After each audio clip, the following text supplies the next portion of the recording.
So, flying to a new state or even a country is cool, right? Well, it's not so great for the environment. Unfortunately, the emissions from aviation contribute to climate change and other factors of global warming. This issue is unfortunate for me and for others who want to travel as much as possible in their life. But hopefully, with time, there will be a more greener way to travel long distances without the risk of contributing to climate change. So, the thing is, if you are traveling within the US, you should consider driving as an option.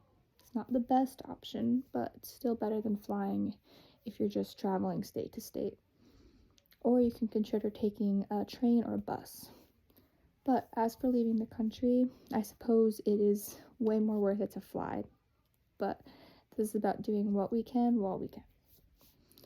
The fossil fuels burned by airplanes release amounts of not only CO2, but other nitrogen oxides. According to the Transport and Environment Foundation, CO2 emissions caused by flights alone within Europe have increased by 28% since 2013.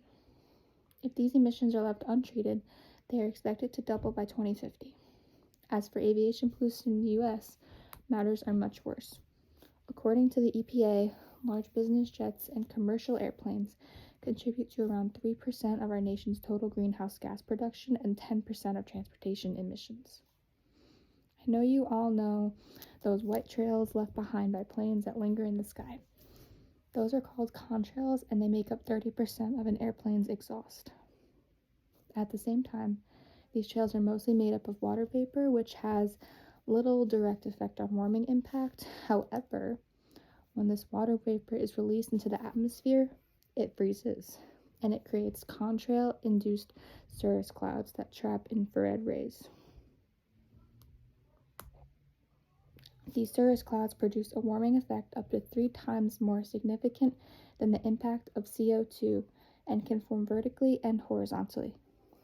While these ice clouds have a relatively short lifespan, their impacts are so big that they are responsible for having a real warming influence that exceeds all CO2 emissions from aircraft since the start of powered flights. As for the other emissions from airplane exhaust, there is nitrous oxide, which has both a warming effect and a cooling effect.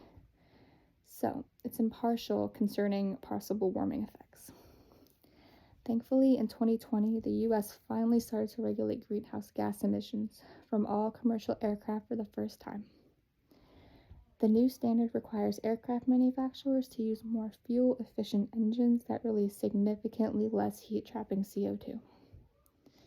The EP has said that by 2028, all newly sold aircraft must meet this standard, and many already do. Since 2019, commercial aviation passenger counts have plunged downward due to the COVID-19 virus. In 2020, the total passenger count for aviation travel was down 60% from the previous year. But aviation travel is expected to skyrocket in the next coming years, and it already has started on an upward spike. To help counteract the effects of aviation pollution, please consider an alternative form of travel for the next trip within the country.